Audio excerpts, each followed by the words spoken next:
siapapun Tuhan manapun yang bisa berbicara kepada saya malam ini juga, saya akan ikut karena saya sudah capek. Saya mau Tuhan berbicara langsung sama saya. Saya nggak bisa hidup gini terus. Jadi pada saat itu, saya sholat tahajud. Ketika saya berzikir dengan khusyuknya, saya mendengar suara. Shalom. Semoga dalam keadaan bahagia dan penuh damai. Hari ini kita akan membahas topik yang sangat menarik dan tentu saja hangat untuk kita diskusikan. Topik kita kali ini adalah sungguh menyayat hati dan mengejutkan kesaksian murtadin ini sampai terima Yesus sebagai juru selamatnya. Dalam video kali ini, kita akan menyaksikan kesaksian murtadin berasal dari latar belakang muslim garis keras dan pada akhirnya, singkat cerita, ia murtad dan menerima Tuhan Yesus dalam hidupnya. Masih simak videonya, semoga bermanfaat sebagai orang percaya.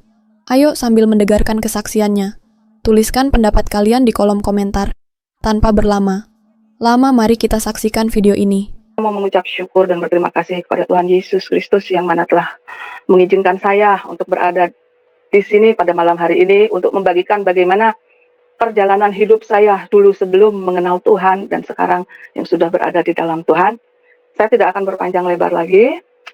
Saya berasal dari suku Sunda, dari kota yang kecil di daerah Jawa Barat. Nama saya Hilda. Kami 5 bersaudara, 4 perempuan dan 1 laki-laki. Saya nomor 2 dari kelima bersaudara itu.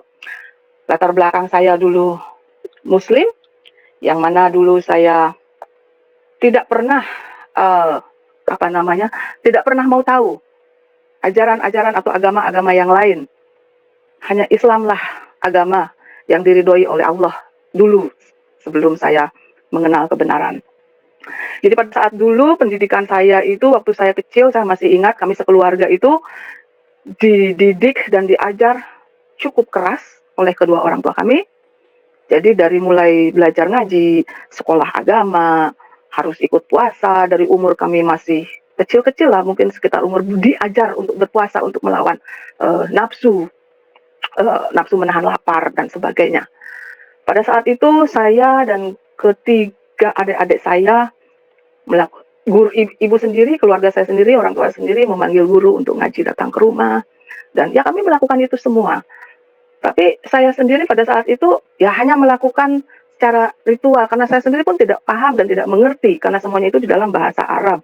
Al-Quran yang saya baca itu saya hanya membacanya saja dan tidak pernah mengerti apa arti dari semua ayat-ayat Al-Quran yang saya baca. Oke, pada saat itu mungkin kalau seperti surat Al-Fatihah itu sampai sekarang pun saya masih ingat dan masih saya bisa. Jadi pada saat itu saya diajar dan dididik sekolah agama dengan cara mengajar, cara melafal, menghafal ayat-ayat Al-Quran. Tetapi jauh di dalam lubuk hati saya sendiri bingung. Ini pada saat itu saya masih berumur SD, rutinitas itu kami lakukan sampai saya berumur 12 tahun, mungkin kelas 6 SD. Jadi pada saat itu betul-betul kami digembleng habis-habisan gitu. Cuman pada saat itu memang kami hanya diajarkan untuk belajar mengaji, belajar Iqra, tidak sempat mempelajari kitab-kitab yang lain seperti kitab fikih ataupun hadis-hadis yang lain. Saya tidak sempat mempelajari itu. Nah, singkat cerita pada saat itu dari saat kecil pun saya sudah sering dibully oleh teman-teman. Dan saat kecil saya memang sudah sering bertanya kepada Allah. Saya bilang, ya Allah, saya ini kenapa harus terlahir ke dunia ini sampai saya harus terus dibully. Jadi saya tuh dari SD, SMP sampai SMA itu sering dimusuhi teman-teman. Itu dari situ awalnya. Terus dari teman-teman yang lain pun selalu memfitnah saya. Pada akhirnya saya sudah menyimpan rasa sakit hati Bapak Ibu. Saya terus membaca Al-Quran, saya berbicara, saya meminta kepada Tuhan. Ya Allah, saya bilang gitu, kemana saya ini? Saya sudah sakit hati sama si A, si B, si C. Akhirnya saya berbicara sama adik-adik saya. Yuk, saya bilang gitu. Dan saya pun waktu saat itu masih ingat ketika saya masih belajar sekolah agama itu Bapak Ibu, saya masih ingat. Saya sampai mendorong becak dulu karena dari rumah saya ke sekolah agama itu cukup jauh lah ya Bapak Ibu, ibaratkan seperti itu. Jadi siang-siang pulang sekolah itu SD itu kami harus siap-siap. Habis zuhur itu kami harus jalan kaki, belajar, mengaji, belajar Iqra, dan lain sebagainya. Yang pada akhirnya menimbulkan kebosanan bagi saya gitu loh. Akhirnya saya menjadi orang yang munafik karena saya harus melakukan itu harus menurut perintah orang tua saya gitu. Di situ saya sudah memiliki pemikiran yang mungkin untuk seukuran anak saya pada saat itu mungkin tidak ada ya Bapak Ibu. Jadi saya tuh berpikir, jadi saya bertanya, ya Allah, saya capek begini terus, udah saya udah nggak mau belajar lagi. Itu saat itu saya sudah berpikir seperti itu. Nah, singkat cerita, kami bertumbuh dari SD, SMP, dan SMA. Jadi saya mempelajari keagamaan saya ini di Muslim ini tidak terlalu tidak terlalu mendalam. Tapi adik saya ada beberapa yang masuk ke pesantren, hanya saya saja yang tidak ikut gitu loh. Adik saya ada yang masuk ke pesantren dan saya pun tidak mendalami keagamaan saya dengan sungguh-sungguh. Padahal kami itu keluarga kami, terlebih orang tua kami, ibu kami itu sungguh-sungguh uh, memiliki pemahaman agama yang sangat kuat sekali dan sangat fanatik. Dan pada saat itu juga saya sempat takut karena sering dikasih tahu kalau kamu tidak sholat hukumannya ini, kalau kamu tidak ngaji hukumannya masuk neraka, kalau kamu tidak, jadi banyak sekali kita ditakut-takutin gitu loh Bapak Ibu. Maka dari situlah saya timbul rasa yang mungkin tidak nyaman ya kalau saya sekarang pahami, kok begini ya agama saya. Terus saya baca komik-komik dulu, itu ada komik tentang azab di dalam kubur, azab di dalam neraka. Jadi itu terbayang terus gitu loh. Akhirnya kalau kamu berdusta, lidah kamu dipotong dengan menjulur lidah yang panjang dan sebagainya. Dari situ akhirnya saya sudah tidak mau terlalu dalam mendalami agama. Nah, pada saat itu akhirnya kami bertumbuh, saya selesai SMA dan keagamaan saya pun jadi berhenti dan saya melakukan hanya ritual, hanya untuk mungkin menyenangkan hati orang tua. Melakukan perintah manusia saja. Nah, Bapak Ibu, sekarang bagaimana saya bisa saat ini kok mau percaya kepada Kristus Yesus atau Isa Al-Masih itu adalah Tuhan dan Juru Selamat. Setelah saya berangkat remaja, SMA itu, saya memiliki saudara dekat, sangat dekat, tapi tidak satu, maksudnya sangat dekat sekali. Dia seorang perempuan, dan pada saat itu, singkat cerita, saudara saya ini bekerja dengan seorang, boleh dikatakan seorang bule ya, yang tinggal di Indonesia, sebagai sekretaris. Nah, karena saudara saya ini sering pulang kampung, dan membawa bosnya ini gitu loh. Tapi selalu mampir ke rumah orang tua saya. Dari situlah saya bertemu dengan saudara saya ini dan bosnya yang bule ini. Nah, bule ini bertanya kepada saya, akhirnya, kamu kelas berapa? Saya bilang, oh sebentar lagi saya lulus. Kamu mau kuliah di Bandung? Oh mau, saya bilang, kalau memang mau dibiayain. Ya alhamdulillah pada saat itu saya selesai sekolah, akhirnya saya pindah ke Bandung, dibawa oleh saudara saya ini, yang mana kerja sebagai sekretaris dengan Bapak Bule ini. Nah, singkat cerita, akhirnya saya di sana dikasih fasilitas, difasilitasi, dan kemudian saya kuliah. 1 tahun saya di sana. Bapak Ibu bayangkan, saya ini datang dari kampung yang kecil, datang ke Bandung, melihat suasana pergaulan yang membuat saya cukup shock, karena saya saat itu masih baru keluar SMA, pergaulan yang bebas, mabuk-mabukan, ini dan itu, dikerumuni perempuan yang notabene banyak sekali. Akhirnya, sudahlah, saya pikir itu urusan mereka, saya nggak mau tahu, yang penting saya datang ke sini untuk kuliah. Tetapi setelah berjalan 1 tahun, saudara saya ini melakukan kesalahan. Setelah melakukan kesalahan, akhirnya Bapak Bule ini mengusir dia secara mentah-mentah. Akhirnya dia pergi dari rumah di Bandung. Nah, pada saat itulah Bapak Bule ini memerlukan seorang sekretaris. Dan pada saat itu juga dia menyuruh saya yang menghandle semuanya. Saya dalam waktu itu usia saya masih 20 tahun, baru mau 20 tahun, dengan konsekuensi dan situasi yang tidak mengenakan mata, karena pada saat itu saya masih, dulu ya Allah, pada saat itu saya masih yang masih melakukan sholat, yang ini dan itu dan sebagainya. Nah, singkat cerita, 1,5 tahun saya di sana, mungkin Bapak Bule ini melihat sifat saya yang tidak rakus, tidak pernah meminta uang dan lain sebagainya. Sementara Bapak Ibu, kehidupan Bapak Bule ini banyak dikelilingi oleh, ya maaf kata, oleh orang-orang yang tidak baik lah, begitu, baik itu perempuan maupun laki-laki. Akhirnya Bapak Bule ini memutuskan dan bertanya kepada saya, dia bilang, saya sudah tahu kamu di sini 1,5 tahun, dan akhirnya dia menyatakan, saya mencintai kamu, dia bilang gitu. Saya tidak tahu apa yang harus saya bilang pada saat itu, karena saya bingung dengan kehidupan dia dan dengan latar belakang saya. Akhirnya dia telepon sama orang tuanya di luar negeri sana, bahwa dia akan menikahi saya Saya saat itu kebingungan Bapak Ibu, apa yang harus saya lakukan. Tetapi saya pada saat itu mau sholat juga dan memohon kepada Allah. Saya bilang, "Ya Allah, saya kasihan sekali melihat Bapak bule ini," saya bilang gitu, "yang mana sekarang ini menjadi suami saya. Eee, kalau memang dia menjadi jodoh saya, ya sudah, tapi tolong," saya bilang, "ya Allah, tolong Tuhan singkirkan semua orang-orang yang tidak baik di sekelilingnya ini." Akhirnya dengan segala permasalahan dan tetek bengek yang membuat saya pusing, akhirnya saudara saya ini mendengar kabar ini bahwa saya akan dinikahi oleh, suami saya ini.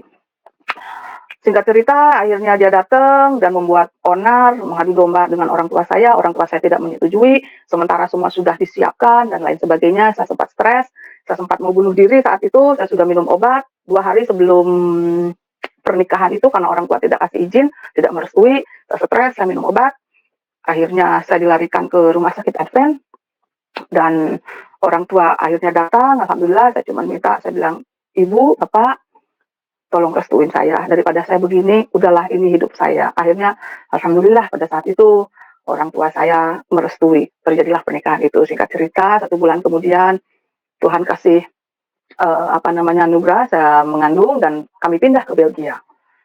Selama di Belgia kami 3 tahun, anak saya yang pertama lahir di sana dan ketika itu sungguh luar biasa saya di Belgia itu sendiri. Di dalam perjalanan saya di Belgia pun Tuhan sudah, apa namanya, eee, saya sudah merasakan penderitaan-penderitaan itu. Satu di negeri orang, bahasa tidak bisa, hanya bahasa Inggris dan bahasa Inggris itu pun putus-putus, Bapak Ibu semuanya. Jadi bayangkan saya sendiri di sana mengandung, bahasa Belanda pun saat itu saya tidak bisa dan sementara suami saya pada saat itu pun sudah mulai aneh Bapak Ibu, ketemu dengan teman-temannya, mulai minum-minum lagi, mabuk-mabuk lagi, tidak pulang, 2 hari tidak pulang, saya sendiri dengan perut besar. Saya laporlah ceritanya sama mertua saya, malah mertua saya menyalahkan saya dan pokoknya hal-hal yang sangat menyakitkan, saya telan sendiri di negeri orang.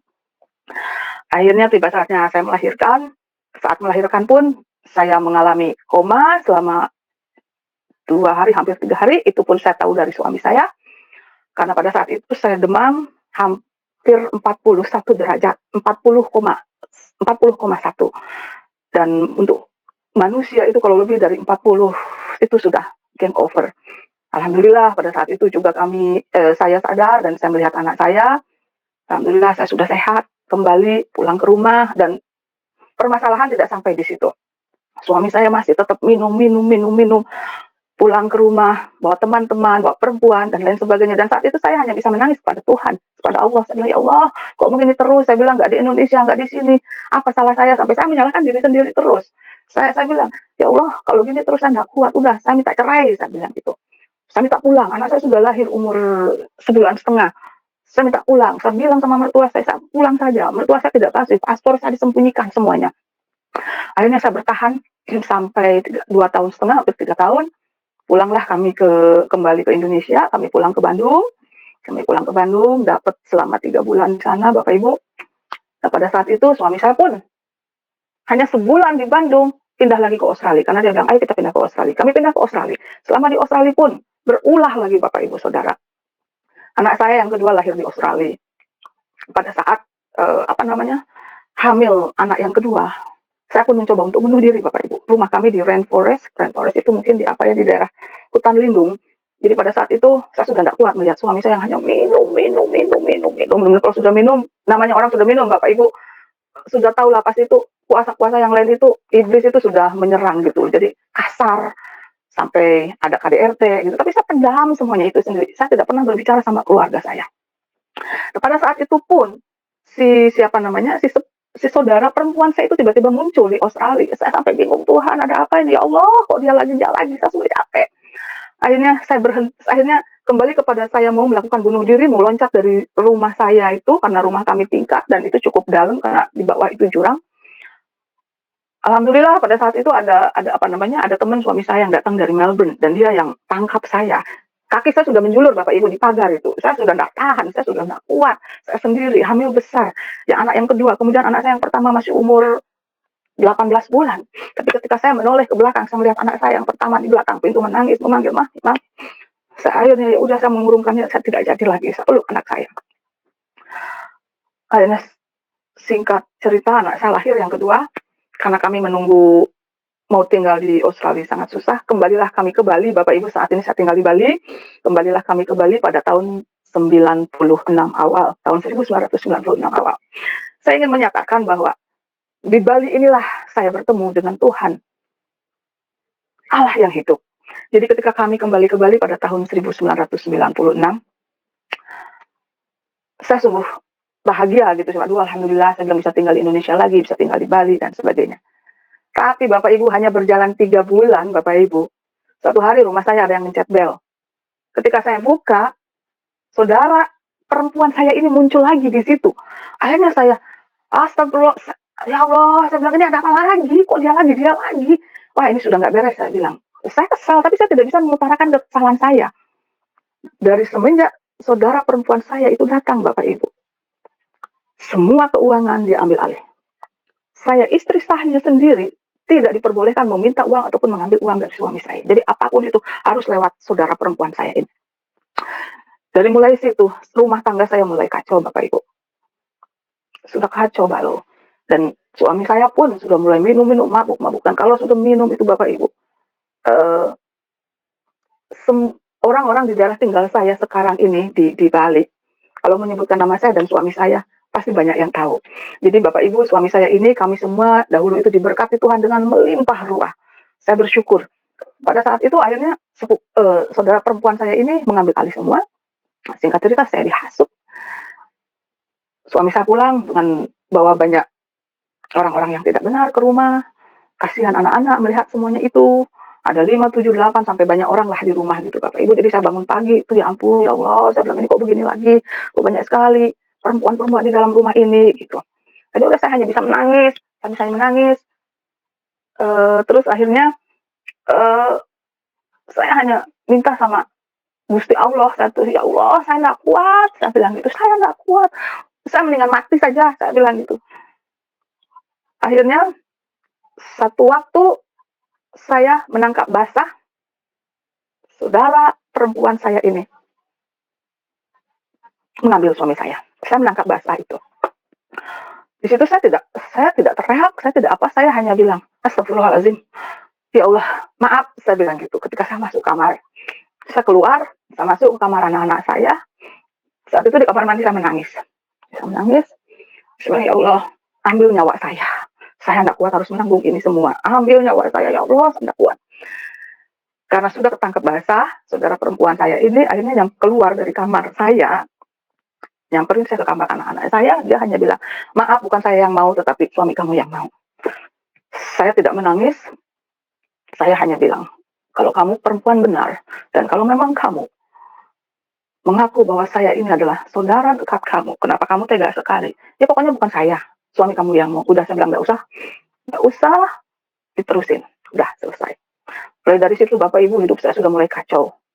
Saya stres, saya bingung, akhirnya tidak ada hujan, tidak ada angin. Jam 2 pagi saya dibangunkan Bapak Ibu oleh suami saya dalam keadaan minum. Saudara saya ada di situ, saudara perempuan, karena kami tinggal satu rumah. Saudara perempuan saya itu sepupu saya lah ya, maaf saya harus katakan ini, saya tidak bisa sembunyi-sembunyi lagi. Jadi pada saat itu saya dibangunkan jam 2 pagi, ketika saya keluar kamar, di meja makan itu, di ruang makan itu, sudah ada 2 pengacara, dan 1 bule orang Australia. Saat itu saya dipaksa, dia bilang, I divorce you, saat sekarang saya mau ceraikan kamu. Saya kaget lah Bapak Ibu, setengah 2 pagi saya dibangunkan. Saya bilang, ada apa ini? Saya bilang gitu kan. Mbak, kamu sudah selingkuh, kamu sudah ini, kamu sudah. Jadi hanya saya yang dituduh gitu, dengan orang ini, dengan orang itu. Aduh Tuhan, saya bilang, ya Allah, ini kok begini lagi? Saya nangis Bapak Ibu saat itu. Tidak ada yang mau membela saya, tidak ada yang mau percaya kepada saya. Saudara perempuan saya itu terus aja mengojok-ngojok, mengompori istilahnya gitu, memprovokator suami saya. Akhirnya saya tidak mau tanda tangan, saya diusir Bapak Ibu. Jam 3 pagi, baju-baju saya dikeluarin semua Bapak Ibu. Dimasukin ke kantong kresek sampah yang besar. Dibuang ke pinggir jalan.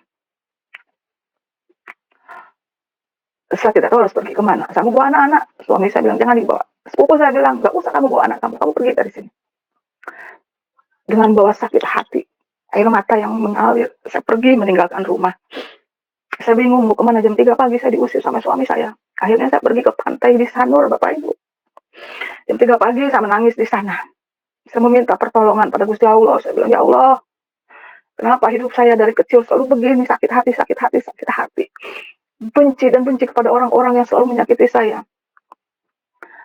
Pada saat itu saya masih ingat ada 3 pecalang. Pecalang itu adalah kayak orang-orang siskamling ya Bapak Ibu di Bali itu yang penjaga pantai mungkin gitu ya. Jadi pada saat itu sudah hujan rintik-rintik, jam 3 pagi saya menangis di situ. Saya menangis, ya Allah, tolong saya. Saya mau lari saja ke laut saat itu, tapi ada satu kata di hati, jangan gitu. Jadi saya mengurungkan niat saya dan pecalang ini nyamperin saya saat itu, dia noel-noel saya pada saat itu. Saya bilang, Bu, katanya gitu, dengan pakai bahasa Bali, ibu ini orang apa manusia, katanya gitu. Terus akhirnya saya noleh, saya bilang, orang Pak, saya bukan setan. Saya bilang, ibu kenapa nangis jam segini? Ayo masuk aja. Saya dibawa ke pos penjagaan di pantai. Kami ngobrol, ya alhamdulillah saat itu saya ada teman untuk ngobrol, untuk mengeluarkan unek-unek. Saya tidak peduli itu siapa yang penting saat itu saya pengen ada orang yang mendengarkan. 6:30 pagi saya pergi dari pantai itu, saya keliling-keliling seperti orang yang sudah tidak tahu arah tujuan kemana lagi. Saya kembali ke rumah, diusir lagi sama saudara sepupu saya. Saya kembali ke rumah, diusir terus tiap hari. Akhirnya pada saat itu perceraian pun terjadi di KUA Denpasar. Saya tidak pakai pengacara, saya tidak pakai apapun, saya datang sendiri. Saya menyaksikan 2 anak saya laki-laki. Yang saat itu masih kecil sekali. Saya menyaksikan mereka merangkul saya, tapi saudara perempuan saya ini, ya Allah, jahat sekali. Jadi waktu itu dia dorong saya, jangan, kamu nggak usah bla bla bla bla bla bla. Udah. Tapi pada saat itu saya mendapatkan kekuatan yang entah dari mana datangnya. Saya tidak menangis waktu di pengadilan agama itu. Saya tidak menyatakan apapun itu. Ketika hakim bertanya begini, saya hanya bilang iya. Jika cerita kami bercerai Bapak Ibu, setelah dari perceraian ini hidup saya hancur. Terutama saya tidak bisa melihat anak-anak saya. Saya datang tiap hari. Tidak boleh. Saya datang, akhirnya anak saya dibawa kabur, disembunyikan ke Bandung dan ke Kalimantan bersama saudara perempuan saya ini. Tidak lama setelah itu, kehidupan saya hancur Bapak Ibu. Saya hidup pesta pora. Saya pokoknya rusak Bapak Ibu. Akhirnya 3 tahun setelah perceraian, suami saya menelpon saya kembali. Dan dia bilang, kamu boleh lihat anak-anak. Waduh, saya bilang, alhamdulillah, wa syukurillah, ya Allah, terima kasih. Ini mukjizat pada saat itu buat saya. Jadi hanya saya bertemu dengan anak-anak saya, kami mulai membangun hubungan kembali, khususnya saya dengan anak saya, Bapak Ibu ya. Saya bersyukur sekali pada saat itu. Si perempuan ini sudah tidak di Bali lagi. Nah, pada saat itu Bapak Ibu, anak saya sudah boleh tidur di tempat saya, di rumah saya, 2 minggu di saya, 2 minggu di papahnya. Bapak Ibu, pada saat itu, setelah perceraian terjadi, dari hidup saya yang di atas angin, karena saya betul-betul berlimpah dengan berkat Tuhan Allah, dari Gusti Allah itu Bapak Ibu. Saya saat itu hancur. Itu cara Tuhan mungkin ya Bapak Ibu. Pada saat itu saya berpikir, saya tidak pernah bekerja. Akhirnya saya harus bekerja. Saya harus menurunkan ego saya, menurunkan rasa malu saya. Saya tidak pernah bekerja seumur hidup saya, Bapak Ibu, dari semenjak nikah, masih muda, sampai saya mengalami hal yang terburuk. Saya tidak pernah, akhirnya dengan segala tekad saya bilang, saya harus kerja untuk membiayai anak-anak saya. Karena saya, alhamdulillah anak-anak sudah sama saya. Alhamdulillah pada saat itu saya dapat pekerjaan, cukup bagus, jadi public relation dan marketing. Alhamdulillah waktu itu pekerjaan saya naik. Nah, pada saat itu Bapak Ibu, kembali ujian terjadi. Himpitan demi himpitan. Saya hancur Bapak Ibu, tidak punya uang sama sekali. Akhirnya saya tidak bisa makan Bapak Ibu. Dan itu terjadi sekitar mungkin sekarang, maaf saya hitung dulu, 10 tahun yang lalu, hampir 10 tahun yang lalu. Jadi pada saat itu Bapak Ibu, saya di saat kehancuran saya akhirnya dipertemukan dengan orang yang mengajak saya pergi ke orang pintar. Dia bilang, oh kalau kamu ini ayo kita diajak ke sini. Saya bilang, jujur aja Bapak Ibu, pada saat itu saya tidak percaya yang begitu-begitu, karena orangnya saya mungkin kalau boleh dikatakan orang Pancasila, istilah Tuhan buat saya semua sama. Yang penting agama saya waktu itu saat itu Islam. Islam adalah agama yang diridhoi Allah. Itu yang saya pegang pada saat itu. Akhirnya saya mengalami kehancuran, saya putus asa, saya sakit hati, saya dibohongin teman, saya ditipu, disakitin suami, saya sudah dilecehkan, diintimidasi sama banyak orang, sama suami, semuanya Bapak Ibu. Akhirnya satu teman saya berkata kepada, ayo kalau memang kamu mau meditasi, meditasilah, saya ajak ke sini. Saya hanya ingin mencari Tuhan, Bapak Ibu. Saya ingin mencari Tuhan. Di mana Tuhan ini? Saya bilang gitu. Akhirnya saya melakukan ritual keagamaan. Yang mana saya di Bali, Bapak Ibu, ya karena saya pengen ketemu Tuhan. Akhirnya saya terima ajakan teman saya ini. Tapi dengan satu pikiran dan kata hati saya, oke, saya pengen tahu ini pendeta atau ya pendeta mungkin ya kalau di Bali itu ya. Ini orang ini sehebat apa sih gitu. Jadi saya ada menantang gitu loh Bapak Ibu. Jadi saat itu saya diajaklah ke sana yang ngobrol. Ya pada saat itu sih buat saya ya memang ada benernya gitu loh Bapak Ibu. Tapi ternyata di balik semua itu si dukun mungkin ya, bukan pendeta, maaf kata. Si orang pinter ini justru malah menikam saya dari belakang Bapak Ibu. Saya dikerjain karena saya tidak sadar, kan saya tidak tahu apa yang dia lakukan. Saya sudah pergi ke kemana saja di Bali itu, ke tempat persembahyangan orang-orang Hindu. Mohon maaf, saya tidak ada maksud apapun. Ini saya bercerita apa adanya. Bagaimana akhirnya saya berjumpa dengan sang juru selamat itu. Akhirnya saya pergi ke pura ini, ke pura itu, kemana? Sampai ke Pura Pucak Mangu, yang tinggi sekali saya jalanin. Pura Pasar Agung di mana itu saya jalanin semua. Tapi anehnya Bapak Ibu, ketika saya melakukan ritual itu, hanya satu nama yang saya sebut. Saya tidak menyebut nama dewa mereka, tapi saya hanya minta, Tuhan pencipta langit dan bumi, kalau memang Engkau ada, tunjukkan saya jalan yang lurus dan benar. Dari setiap ritual-ritual keagamaan, saya mandi di pantai, saya sudah bilanglah kemana gitu loh. Saya lakukan semuanya itu karena saya ingin ketemu Tuhan. Akhirnya Tuhan tidak saya ketemu, hati saya menjadi tambah kering, tidak tahu apa yang harus saya perbuat, putus asa. Dan satu hal Bapak Ibu yang membuat saya sakit hati sama orang ini Bapak Ibu, pada saat itu Bapak Ibu, dia melakukan pelecehan. Dan saya yakin dan percaya banyak perempuan-perempuan di luar sana yang mengalami hal yang sama dengan saya. Banyak dilecehkan, jangankan dengan orang yang berbeda agama, dengan orang yang seagama pun, yang seiman. Ketika saya dulu masih di Islam dulu Bapak Ibu, banyak toh pelecehan yang dilakukan oleh ustadz terhadap santrinya atau anak didiknya. Dan saya alamin itu. Dari situ tapi alhamdulillah pada saat itu memang Tuhan melindungi saya. Jadi pada saat waktu dia mau berbuat yang tidak, saya bersyukur, saya bisa kabur dan bisa lari. Saya pulang, saya nangis sejadi-jadinya. Saya nangis. Saya minta ampun sama Gusti Allah. Ya Allah, maafin saya sudah salah jalan, saya sudah tidak bisa berpikir lagi kemana saya harus melangkah. Saya pulang, Bapak Ibu, si dukun ini mengintimidasi, menteror segala macam. Udah saya nggak mau pikirkan. Kita cerita, 1 tahun berlalu, saya masih struggling dengan hidup saya masih bergumul dengan permasalahan saya, masalah demi masalah banyak datang bertubi-tubi. Satu hari titik balik di mana saya bertemu dengan Tuhan Yesus. Pada saat itu hari raya di Bali kan tiap tahun selalu ada yang dinamakan Hari Raya Nyepi ya Bapak Ibu. Jadi sehari sebelum Hari Raya Nyepi itu ada yang namanya Hari Pengerupukan, Malam Pengerupukan. Malam Pengerupukan itu adalah malam di mana warga Bali ini mengarak demon-demon atau manifestasi gambaran-gambaran dari kuasa-kuasa yang jahat. Itu yang mereka percayai. Jadi pada saat itu Bapak Ibu, saya sudah tidak punya apa-apa. Saya sangat putus asa, sudah dilecehkan, sudah diintimidasi, sudah tidak punya pengharapan apapun Bapak Ibu. Pekerjaan tidak ada, rumah, mobil semua habis, hancur rata tanah. Tuhan bikin itu semua buat saya.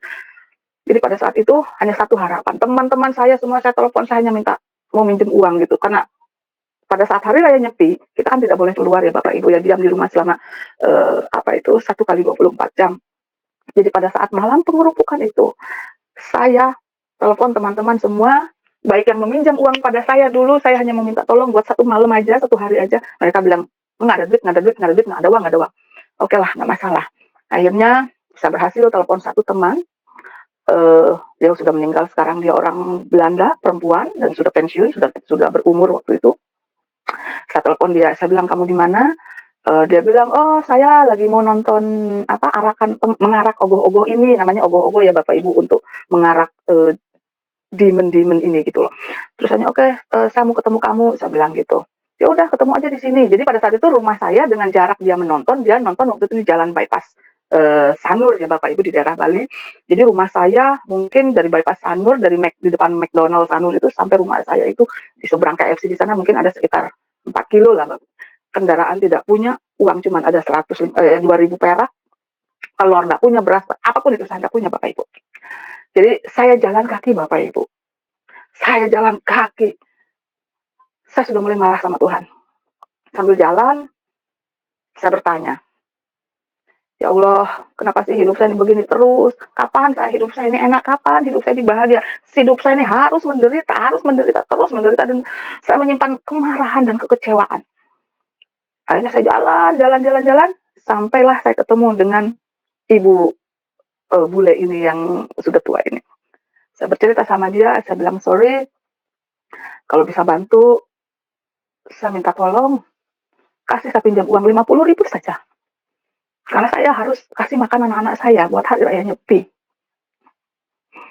Dia bilang, oh sorry Cici, sorry Yuda, saya nggak punya. Oke, kalau gitu 30.000 deh, saya bilang gitu. Hanya untuk beli beras, tahu, tempe, telur, indomie, apalah yang penting anak saya bisa makan. Saya bilang gitu. Sorry, nggak punya, saya nggak bisa bantu. Hati saya sudah menangis, hati saya sudah hancur sekali pada saat itu. Saya nangis. Oke, kalau begitu, namanya Ibu Sigi. Oke Sigi, saya bilang gitu, 10.000 saja. Saya mengemis, Bapak Ibu pengemis, hanya minta 10.000 untuk makan anak-anak saya dan saya. Akhirnya dia bilang, sorry, I cannot help you. Well, saya bilang, udah, oke, kalau memang nggak bisa bantu, oke, thank you, bye. Bapak Ibu, semenjak saya putar balik, membelakangi badan dia, saya kembali ke rumah. Di saat itu juga saya marah kepada Tuhan. Saya begitu kecewanya sama Tuhan. Saya nangis Bapak Ibu. Itu dengan suara musik gamelan Bali karena mereka kan lagi mengarah tanggul boneka-boneka manifestasi dari yang gambaran-gambaran setan lah gitu, iblis lah mungkin gitu kan. Saya marah Bapak Ibu. Saya jalan dengan teriak, air mata bercucuran, dengan kaki dihentak-hentak. Pokoknya saya nggak peduli orang melihat saya. Mungkin orang pikir saya gila, ngomong sendiri, nangis gitu kan. Saya nangis sepanjang jalan saya mengutuki Tuhan Bapak Ibu. Saya bilang, ya Allah, hidup ini kok nggak adil. Saya berusaha untuk melakukan apa yang kau perintahkan ya Allah. Saya membagi rezeki saya bilang gitu. Saya berusaha untuk melakukan terus apa yang harus saya lakukan, apa yang kau perintahkan. Saya menolong sesama. Saya tidak pernah membalas kejahatan orang lain sekalipun saya tersakiti, saya tahan. Tapi mana saya bilang gitu, pertolongan Allah itu tidak ada. Saya nangis, saya marah. Terus saya mengoceh, saya marah sama Tuhan saat itu. Saya bilang, ya Allah, udah sampai rumah, bawa anak saya. Saya titipkan akhirnya anak-anak saya pada suami saya. Saya titip anak saya bilang, saya tidak punya beras, tidak punya nasi. Udah, anak-anak saya bilang, Nick sama Mark, saya papa. Nanti 3 hari kemudian balik sama mama. Mereka cuma bilang, oke mama, gitu. Nah, saya pulang Bapak Ibu. Sepanjang perjalanan pun saya masih terus marah sama Tuhan. Wah, jahat sekali. Katanya engkau itu Allah yang adil, maha pengasih, maha penyayang. Bismillahirrahmanirrahim. Itu sampai segitunya Bapak Ibu. Saya sampai segitunya, katanya Allah maha pengasih, maha penyayang. Tapi mana pertolongan lu nggak ada buat saya. Pokoknya saya ngoceh, saya marah. Sudah coba bunuh diri, saya disakitin, saya dihianatin. Macam-macam. Pokoknya semua saat itu hal-hal buruk, hal-hal negatif terkumpul di dalam pikiran saya. Saya pulang, saya sampai rumah, saya melihat tempat nasi, you call it, Magicom. Hanya ada nasi saya yang kemarin Bapak Ibu. Jadi saya hanya berkata gini, ya Allah, kalaupun saya makan nasi basi ini, paling banter saya masuk rumah sakit. Tapi kalaupun nggak masuk rumah sakit, paling saya mati. Jadi yang ada dalam pikiran saya tuh mati. Saya sudah tidak mau lagi hidup di dunia ini. Karena saya sudah capek. Akhirnya malam itu juga, saya tidur, pulang nyampe rumah jam 11. Saya tidur Bapak Ibu. Dengan kemarahan kepada Gusti Allah. Yang saya sembah pada saat itu. Yang katanya Allah itu maha pengasih, maha penyayang, maha mengetahui. Tetapi kenapa? Tuhan tidak berbicara kepada saya. punyaku melek ya, Dik.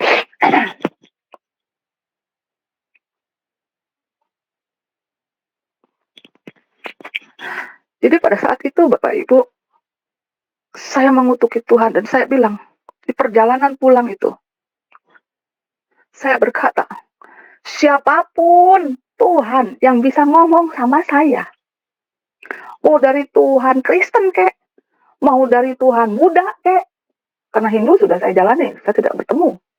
Islam yang selama ini agama saya dari lahir, sampai sebelum saya mengenal kebenaran, sebelum saya mengenal Isa Al-Masih, Gusti Allah tidak menolong saya.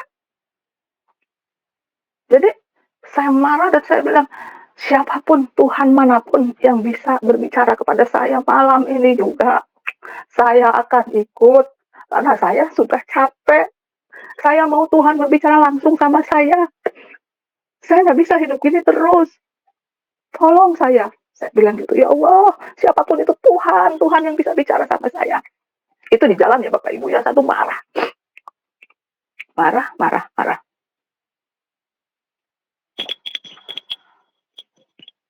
Akhirnya saya tertidur. Jam 2:30 saya bangun. Akhirnya saya kembali sholat tahajud Bapak Ibu. Dengan hati yang penuh kemarahan, dengan hati yang hancur, dengan hati yang pokoknya putus asa Bapak Ibu. Saya sangat putus asa. Tujuannya saya itu hanya ingin mati, mati, mati. Karena saya cukup, gitu. Sudah tidak ada bisa lagi yang menolong saya. Jadi pada saat itu saya sholat tahajud, jam 3:50 selesai sholat, berzikirlah saya Bapak Ibu. Karena itu sudah kebiasaan ya. Jadi kebiasaan saya dulu habis sholat tuh berzikir. Jadi ketika saya berzikir, jam 3:10, itu saya masih ingat suara itu sampai saat ini saya ingat dan tidak akan pernah saya lupa. Jadi pada saat itu, ketika saya berzikir dengan khusyuknya, saya mendengar suara sangat lembut, dalam, dan aduh saya tidak bisa jelaskan.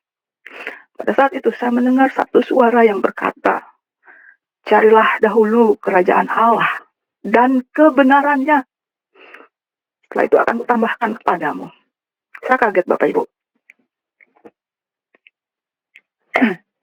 Saya sampai berkata, ini suara apa ya? Siapa yang ngomong ya saat itu? Siapa nih yang ngomong? Terus saya semakin kuat untuk berzikir. Saya berzikir kembali, saya berzikir kembali, saya berzikir kembali. Akhirnya saya dengar suara itu kembali Bapak Ibu. Saya dengar suara itu kembali. Carilah dahulu dan kerajaan Allah dan kebenarannya, maka setelah itu akan tambahkan kepadamu. Saya semakin bingung. Ini suara siapa? Akhirnya 3 kali suara itu terdengar di kuping saya, sangat jelas. Sangat jelas Bapak Ibu. Akhirnya saya putuskan untuk berhenti. Saya sempat berpikir saat ini suara apa, siapa yang ngomong ya? Siapa yang ngomong ya saat itu? Siapa ini? Siapa ini? Saya terus bertanya, ngomong sendiri Bapak Ibu saat itu. Saya terus ngomong sendiri. Ini sampai saya tantang begini, maaf Bapak Ibu, karena saya waktu itu kan tidak tahu kebenaran. Jadi saya tidak pernah tahu bahwa Tuhan itu hidup. Karena saya meminta kepada Allah, kepada Tuhan pencipta langit dan bumi, kalau ada Tuhan yang bisa bicara pada saat ini juga saya akan ikut. Ketika saya mendengar suara itu, akhirnya saya tantang begini Bapak Ibu, mohon maaf ya, bukannya saya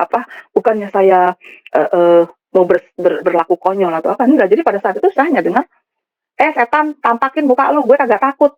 Mohon maaf Bapak Ibu, karena saya kan tidak tahu gitu loh saat itu. Karena saya juga berasal dari dunia okultisme gitu loh pada saat itu Bapak Ibu. Nah akhirnya setelah 3 kali saya mendengar suara itu, akhirnya saya putuskan untuk tidur. Habis itu saya berusaha untuk tidur, sambil bertanya, bicara sendiri, jawab sendiri. Saya kerubutin badan saya dengan selimut. Saya bilang, ini suara siapa ya? Masa sih setan? Saya bilang gitu. Jadi suara itu teringat terus gitu Bapak. Akhirnya saya tidak bisa tidur dan tertidur sekitar pukul 6:30 pagi apa jam 6 gitu lupa. Kemudian saya terbangun jam 9.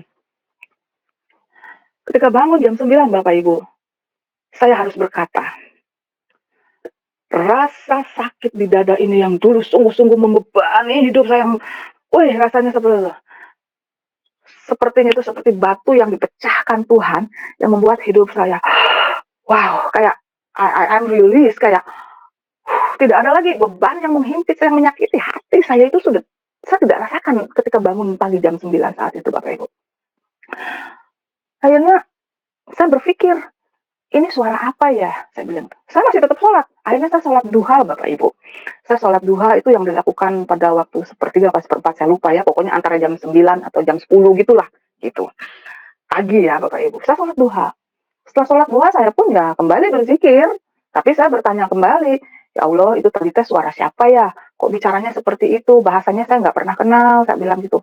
Ini maksudnya Gusti Allah ini apa? Gitu kan. Tapi Bapak Ibu, semenjak hari itu, setelah selesai sholat duha hari yang kedua itu, saya mendengar lagi suara Tuhan. Hampir setiap hari suara itu muncul di dalam telinga saya maupun di mata saya, Bapak Ibu. Saya tuh sampai seperti orang gila. Seperti firman Tuhan yang berkata, cerdik seperti ular, tulus seperti merpati. Kamu akan aku kirim ke tengah, seperti domba ke tengah-tengah serigala. Terus saya kan tambah bingung, ini bahasa apa sih ini? Gitu kan. Banyak sekali Bapak Ibu. Terus siapa yang kukasihi, maka ia akan kuhajar dan kutegur. Dan saya tambah pusing kan mumet ya Bapak Ibu, saya bingung ini bahasa apa sih gitu. Saya tidak pernah tahu dan tidak pernah mendengar firman Tuhan Bapak Ibu. Akhirnya selama 6 bulan saya melakukan itu, maksudnya masih sholat, dan suara Tuhan, kata-kata firman Tuhan yang di mata saya itu hampir tiap hari Bapak Ibu, kalau nggak pagi ya malam, kalau nggak malam ya pagi, ya seperti itu. Kadang kalau saya lagi ya melamun lah, dalam tanda maksudnya lagi mikirin nasib gitu ya Bapak Ibu, apa yang harus saya lakukan ya Tuhan, ya Allah, apa yang harus saya lakukan. Jadi tiba-tiba muncullah firman Tuhan itu gitu loh. Kan saya jadi, ini gue yang halusinasi, saya yang gila apa-apa gitu. Akhirnya Allah, saya pusing, saya bilang, saya nggak mau, saya pikir mungkin ini iblis atau apa gitu kan, saya nggak pernah tahu Bapak Ibu. Akhirnya saya kontak teman saya bicara, saya bilang kok saya mendengar suara ini dan melihat kata-kata ini, itu, dan teman saya ini berkata, itu kan firman Tuhan.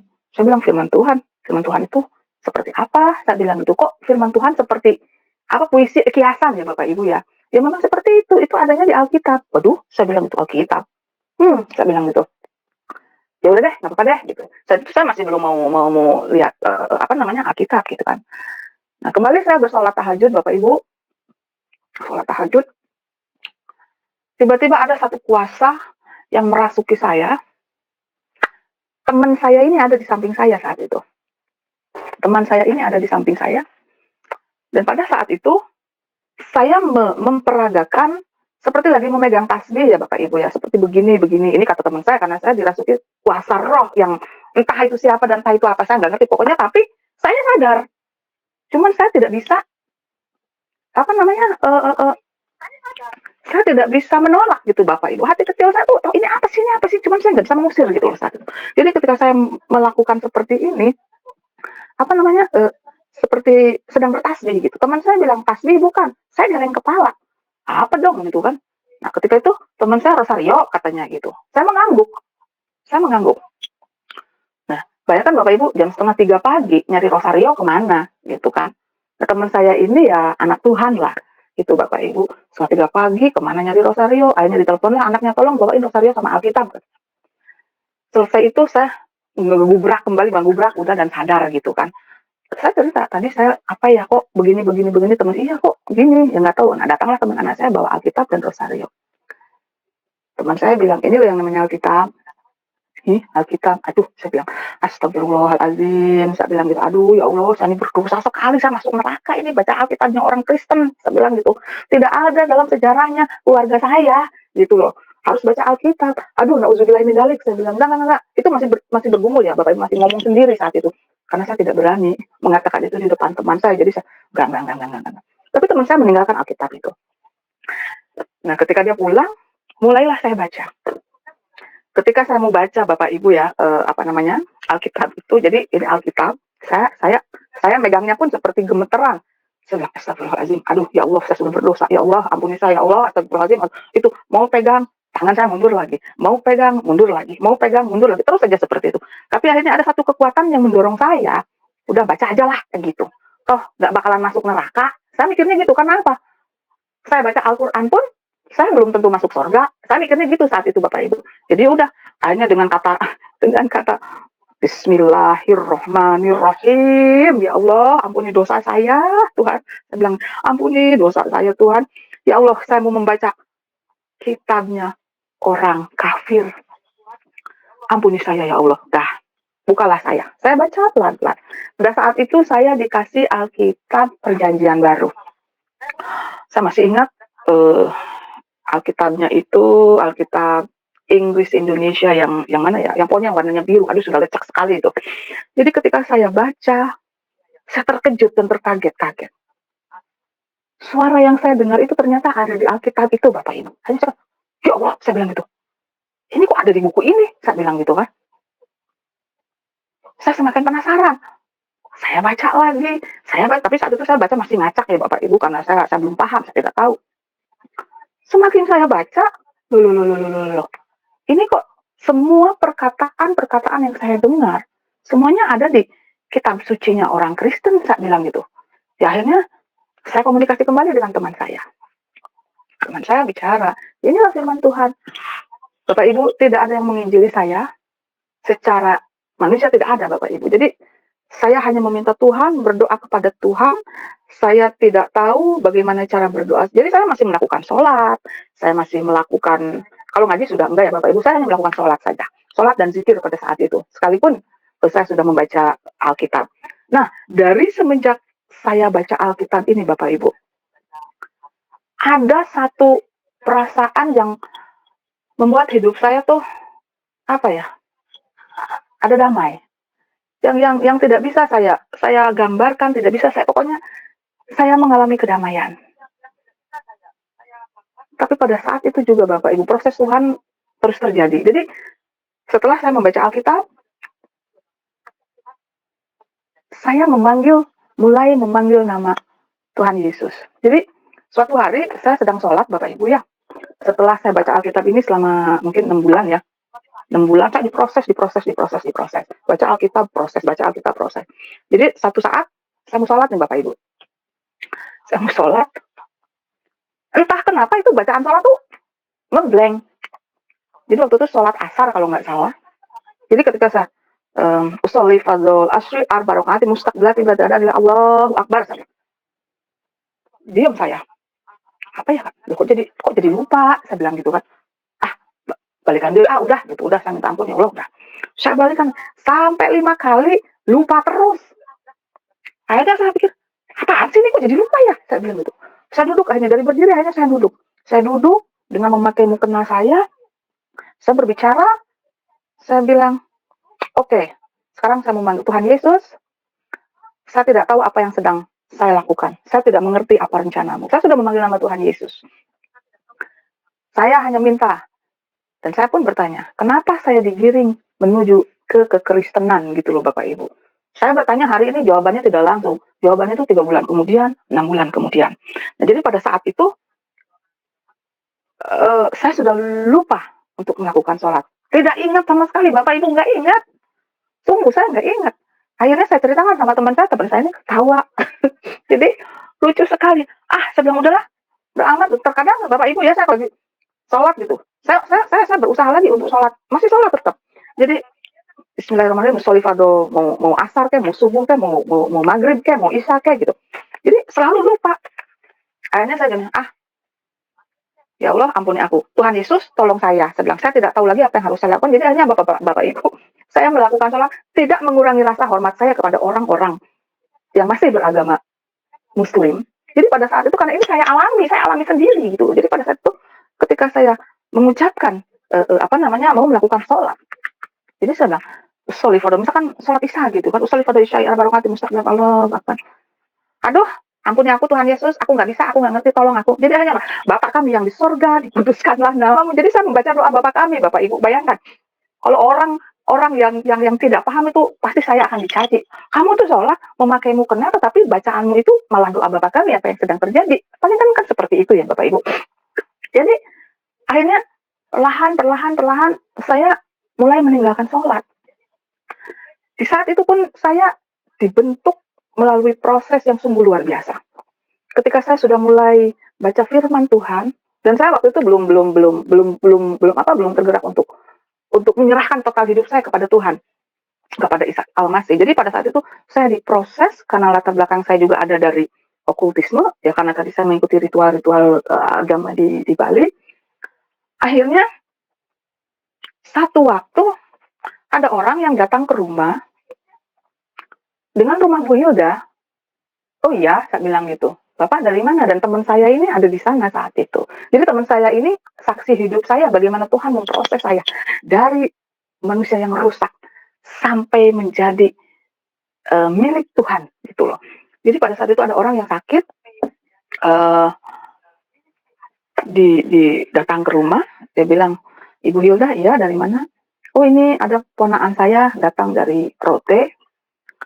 Dia sudah dirujuk sakit di rumah sakit Rote, hanya dirujuk ke rumah sakit Sangla dan lain sebagainya, tapi tidak sembuh. Katanya saya harus datang sama ibu.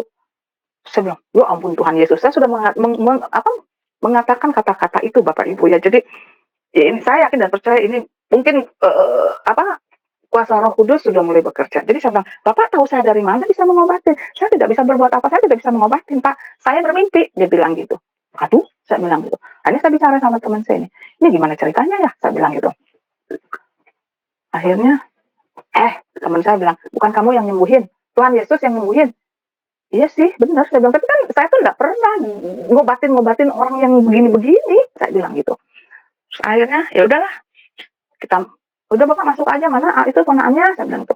Ya nanti ini lagi di mobil. Bapak Ibu, ini satu kesaksian yang luar biasa. Bagaimana saya bersyukur bertemu dengan Juru Selamat saya, Yesus Kristus atau Isa Al-Masih. Jadi pada saat itu, orang ini, anaknya masih muda, umur 17 tahun, dibopong ke rumah Bapak Ibu. Badannya kurus, kecil sekali. Pokoknya itu, aduh, paha dan segala sesuatu mungkin sebesar lengan saya ya Bapak Ibu ya. Jadi pada saat itu, saya bengong sendiri. Aduh, bisa nggak ya saya nyembuhin orang ini? Saya nggak bisa. Saya sudah takut Bapak Ibu. Dan lucunya Bapak Ibu, sebenarnya Bapak masuk aja dulu deh. Saya masuk kamar, mereka nunggu di ruang tamu. Saya masuk ke kamar. Apa yang saya lakukan Bapak Ibu? Saya pakai sarung mukena saya, karena saya tidak tahu kan bagaimana cara berdoa secara Kristen itu saya tidak tahu. Jadi saya duduk, saya cuma minta, Tuhan Yesus, saya tidak tahu, saya tidak mengerti, jangan saya dipermalukan. Jangan saya dianggap seperti dukun, saya bilang, karena saya bukan dukun. Akhirnya, saya doa Bapak kami, udah selesai. Hati gemeteran Bapak Ibu. Akhirnya kami ngobrol, luar biasa Bapak Ibu. Saya tuh tidak bisa apa-apa Bapak Ibu. Tetapi ketika saya bertanya kepada orang tuanya dan anaknya itu tidak bisa ngomong Bapak Ibu. Mohon maaf, jadi kepalanya tuh gedek begini loh Bapak Ibu. Jadi pokoknya nggak bisa ngomong gitu. Hanya ketika ditanya, jadi itu suatu penglihatan yang Tuhan kasih yang membuat kami semua melongo gitu loh. Maksudnya, oh ibu dulu pernah kebetulan ya mereka ini ya orang Nasrani lah gitu kan, karena dari Rote sana. Saya bilang, ibu dulu pernah membuat perjanjian ya, kalau anak ibu perempuan, anak ini akan dikasih bla bla bla. Pokoknya seperti itulah kronologisnya. Ibunya ini akhirnya kaget dan mungkin malu. Dibongkar semuanya Bapak Ibu. Jadi di hadapan Tuhan itu tidak ada yang bisa disembunyikan. Puji Tuhan, saat itu anak ini dengan proses yang cukup lama, sekitar 8 jam Bapak Ibu. Kami berdoa dengan melakukan ada kuasa-kuasa yang bermanifest. Dan pada saat itu mungkin karena manusia yang datang saat itu juga belum mengenal Tuhan. Dan saya sendiri pun belum menyerahkan diri saya sepenuhnya kepada Tuhan Yesus. Jadi pada saat itu kami masih menggunakan sarana Bapak Ibu dengan air gitu. Karena manusia kalau tidak ada yang dilihat mungkin tidak akan percaya.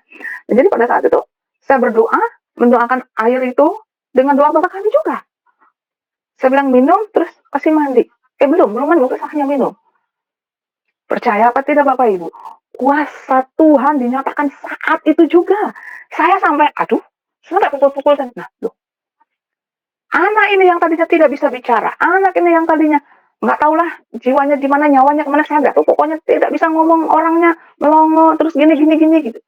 Ketika selesai semuanya itu, teman saya ini bilang, saya tanya, dia langsung berdiri Bapak Ibu.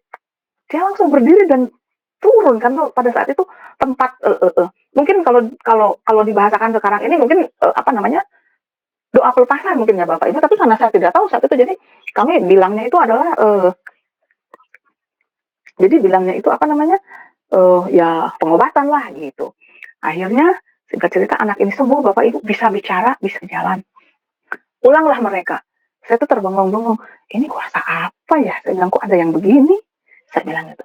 Sejak saat itu Bapak Ibu banyak orang yang datang ke rumah meminta pertolongan. Dan betul firman Tuhan berkata pada saat itu, yang lumpuh berjalan sudah tahu barusan. Terus yang borokan Bapak Ibu, maaf kata di ketiaknya itu sudah bernama, mama saya sendiri sampai aduh lagi mau tanya apa sih? Kok Tuhan kirim orang-orang kayak gini? Saya bilang gitu. Tetap saya melakukan doa dengan doa Bapak kami masuk kamar, pakai sarung mukena saya doa Bapak kami, selesai habis itu ya tempur lagi gitu loh Bapak Ibu. Orang ini pun tiga hari setelah apa namanya meminum air sarana itu Bapak, kering lukanya Bapak Ibu. Udah kering. Yang yang buta, yang tuli mendengar. Akhirnya saya berpikir, oh berarti ini memang ada satu kuasa. Jadi saya diskusi banyak sama teman saya ini karena dia adalah saksi hidup saya. Ada 2 teman saya yang membantu, kalau boleh saya katakan sekarang ini dalam bahasa saya pelayanan saya ya Bapak Ibu ya. Tapi pada saat itu saya memang tidak mengetahui dan tidak mengerti. Nah jadi pada saat itu banyak orang yang datang meminta pertolongan. Tetapi pada saat itu orang-orang tersebut hanya meminta kesembuhan aja. Tidak mencari Tuhannya. Dan saya sendiri pun pada saat itu kan masih belum paham betul. Tapi anehnya Bapak Ibu, apa yang diperkatakan, yang keluar dari mulut saya ini adalah firman Allah. Nah teman saya ini tambah bingung. Lah kok yang keluar semua ini bukannya bahasa Islam kayak apa kek, kata gitu. Kok malah firman Allah semua? Dan saya bilang jangan tanya saya sendiri nggak ngerti. Saya bilang gitu. Nah singkat cerita, banyak sudah yang datang ke rumah. Akhirnya saya semakin haus dan lapar ya, semakin rindu gitu. Saya ingin berjumpa. Saya terus berdoa, saya bilang Tuhan Yesus tolong saya nggak ngerti apa yang harus saya lakukan. Satu hari kita lewat ke gereja katedral di Denpasar dengan teman saya ini. Seperti itu ada yang narik Bapak. Udah lewat nih, kita udah lewat katedral situ. Saya bilang sama teman saya balik kemana? Dia bilang gitu. Ke katedral. Neng, katanya gitu. Kamu ini kan orang muslim, ngapain mau masuk katedral? Nggak tahu, pokoknya balik. Saya balik, akhirnya kami balik ke mana? Ke katedral dan masuk. Saat saya masuk ke katedral itu Bapak Ibu di dalamnya itu, ya ini salah satu cara Tuhan ya, proses yang Tuhan izinkan buat saya supaya saya mengerti betul. Karena saya betul-betul mencari Tuhan. Bukan Allah yang bukan Tuhan atau Allah yang saya tidak pahami, yang tidak mengerti. Akhirnya ketika saya masuk menginjakkan kaki di katedral itu, kaki saya itu Bapak Ibu seperti dipaku, plek begini. Kaki saya seperti dipaku. Saya tidak bisa jalan. Saya bilang ini kuasa apa lagi sih? Saya bilang gitu. Akhirnya saya berdoa sebisa saya. Pokoknya kacau balau doanya waktu itu saat itu. Hanya, pokoknya Tuhan Yesus tolong saya dalam nama Allah Bapa Putra doa. Pokoknya saya doa seperti itu. Akhirnya gelepak saya Bapak Ibu. Ketika saya gelepak dan tangan saya terlentang seperti ini, kaki seperti dipaku, saya seperti ini, seperti penyaliban begitu. Saya rasakan Bapak Ibu, ada satu sinar yang masuk ke dalam dada saya yang, berat dan besar sekali. Jadi pada saat itu saya lihat, saya rasa, cuma saya nggak bisa menolak gitu loh. Jadi pada saat saya cuma, aduh Tuhan tolong, ini apa tolong. Jadi sinar itu begitu besarnya. Mungkin kalau saya ibaratkan tuh kayak mobil Branwir yang mengeluarkan semprotan air yang sangat keras sekali. Jadi, saya pokoknya, saya nangis. Dan saya nggak tahu apa yang saya tangisi, tapi saya ada nangis sukacita saat itu. Singkat cerita kami pulang, saya ceritakan semuanya, pengalaman kamu itu seperti apa ya, saya ceritakan pada teman saya ini begini. Mulai saat itu Bapak Ibu, saya semakin haus dan rindu. Saya baca firman kembali. Akhirnya singkat cerita 2014 saya memutuskan diri. Saya bilang, oke Tuhan, saya mau menyerahkan diri saya mau dibaptis. Tapi saya juga bingung kemana saya harus dibaptis gitu kan, karena saya tidak pernah ke gereja, saya tidak punya kenalan pendeta-pendeta gitu loh. Akhirnya lewat teman saya yang notabene dulu pernah berobatlah kepada saya, katakanlah seperti itu bahasanya dulu itu. Saya cerita, saya bilang, Kak, ini saya mau dibaptis, saya bilang gitu. Serius katanya. Ya iyalah serius, ngapain enggak? Saya bilang gitu. Saya sudah paham sekarang, saya sudah mengerti. Yesus Kristus, Isa Al-Masih adalah Allah yang hidup, saya bilang gitu. Saya paham betul, Tuhan Yesus yang berbicara kepada saya, bukan Allah yang tidak bisa menjawab doa-doa saya bilang gitu. kok kamu bisa begitu percaya ya? Saya kembali bersaksi sama dia. Akhirnya dia bilang, gue iri sama lu, pokoknya gue lahir gede Kristen, tidak pernah seperti itu. Tapi kamu kok yang latar belakang dari sono, yang fanatik kok bisa dijamah Tuhan. Saya bilang, well kak, semuanya memiliki panggilannya masing-masing. Nah, singkat cerita akhirnya diteleponlah salah satu hamba Tuhan di Bali ini, melalui teman saya ini, dan ternyata hamba Tuhan ini adalah teman saya yang menemani saya selama proses ini. Diantarlah saya pergi ke rumah Bapak Pendeta Lolot, yang mana sekarang menjadi gembala saya. Diantarlah saya ke sana, saya mengutarakan kemauan saya. Saya bilang saya mau dibaptis. Dia tanya, kamu tahu apa itu arti baptisan? Saya bilang, iya Pak. Saya tahu saya mau menyerahkan kehidupan saya sepenuhnya ke dalam tangan Tuhan Yesus Kristus. Dan ternyata puji Tuhan, gembala sidang saya juga dilawat dan dijamah Tuhan dengan cara yang sungguh luar biasa. Ketika saya datang ke rumahnya, ke pastor itu, ke rumahnya pendeta Lolot ini, saya menangis sejadi-jadinya. Saya dikasih penglihatan Tuhan Yesus berdiri di sana, membuka tangannya. Dia bilang, ini aku anak, ini aku. Satu tersungkur nangis di situ, tidak bisa menahan air mata saya. Dan pendeta Lolot membiarkan saya menangis gitu loh Pak. Jadi saat itu, wah rasanya, beban yang menumpuk bertahun-tahun hilang total. Saya merasakan, wow, saya bilang, Yesus terima kasih. Saat itu saya mengatakan, Yesus terima kasih. Saya terima Engkau sebagai Tuhan dan Juru Selamat saya. Akhirnya saya dibaptis 3 hari kemudian pada hari Minggu. Saya dibaptis. Anak-anak saya pun puji Tuhan menyerahkan dirinya semuanya sudah dibaptis. Anak saya yang paling kecil pun, yang perempuan sudah saya serahkan ke dalam tangan Tuhan Yesus. Nah, semenjak saya menjadi milik Tuhan, semenjak kehidupan saya menjadi milik Tuhan, Bapak Ibu, ternyata bukan kehidupan yang enak yang saya dapatkan. Ada salib yang harus saya pikul. Ada penderitaan yang masih harus saya pikul, Bapak Ibu. Oh, saya bilang Tuhan Yesus. Bersyukur saya bilang saya memiliki Allah yang hidup. Jadi dari semenjak saya menerima Yesus Kristus sebagai Tuhan dan Juru Selamat, dengan pertumbuhan iman yang semakin hari semakin bertumbuh, pengenalan akan Tuhan yang benar, yang dulunya saya tidak mengenal Tuhan yang benar, sekarang saya sudah dipanggil keluar dari kegelapan, masuk ke dalam terangnya yang ajaib. Jadi pergumulan demi pergumulan, masalah demi masalah, Tuhan izinkan, tidak ada henti-hentinya Bapak Ibu. Jadi saya berpikir, tapi puji Tuhan Bapak Ibu, saya tidak mengeluh dalam hati, aduh kok begini ya. Cuman saya sempat, ternyata begini Tuhan Yesus. Ini yang namanya pikul salib. Dan setelah saya menerima Tuhan Yesus Kristus, saya mengakui itu kepada saudara-saudara saya. Dan kebetulan pada saat itu, saudara saya, kakak-kakak dan adik saya ada di Bali semua. Mereka tidak terima jelas. Satu hari saya dudukkan mereka di konvensi meja makan, Bapak Ibu, saat itu karena saya kan sudah mulai ibadah di rumah, setiap kali ibadah, lucu Bapak Ibu ya, dan saya juga mungkin dulu seperti itu ya, menganggap orang Kristen itu kafir, orang Kristen itu tidak layak gitu. Jadi ketika saya beribadah di rumah, itu bersekutu, semua saudara-saudara saya berat masuk kamar semua, ada yang lari ke sana, ada yang lari ke sini. Puji Tuhan, saya dikasih hikmat, wow, saya bilang itu, ternyata saya juga dulu seperti ini. Akhirnya saya sudah tidak tahan, saya bicara sama saudara saya, sama kakak dan adik-adik saya. Saya bilang, kalian sudah tahu, sekarang saya hijrah. Kalau mau dikatakan kafir, ya silahkan, saya sudah kafir sekarang, saya bilang gitu. Tapi saya tetap mengasihi kalian, saya tetap mencintai kalian, kalian tetap masih saudara saya, karena kita adalah saudara. Kalau kalian tidak mau menganggap saya sebagai saudara lagi, ya silahkan, saya bilang gitu. Tapi saya masih menganggap kalian saudara. Biasalah Bapak Ibu ya, namanya juga mungkin mereka juga tidak paham, ada yang ngomong begini, ada wah pokoknya saya lucu sekali. Kamu tuh tahu nggak bisa begitulah. Adik saya yang laki-laki ini terutamanya, dia yang paling frontal. Tapi ya saya tidak tanggapin dengan serius lah gitu ya. Adik-adik saya yang lain, udahlah. Kalau orang kita bilang mah dulu amaluna amalukum katanya gitu apa? Udah agamaku lah. Mungkin gitu ya Bapak Ibu. Bahasanya seperti itulah mereka katakan.